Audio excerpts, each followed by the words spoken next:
Syederalun DPRK Kota Banda Aceh menemukan dugaan praktik nepotisme kakek cucu di PDAM Tirta Daroe Kota Banda Aceh.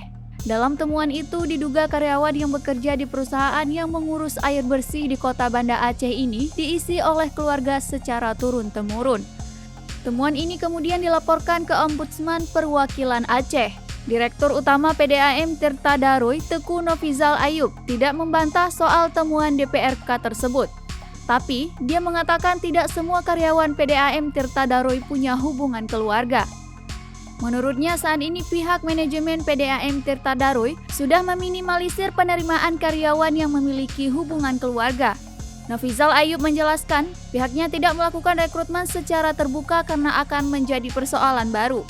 Sebelumnya diberitakan, PLT Kepala Ombudsman Aceh Apiyadi Siregar menyebutkan pihaknya mendapat laporan dari Ketua DPRK Banda Aceh Farid Nya Umar terkait dugaan praktik nepotisme di PDAM Tirta Daroe.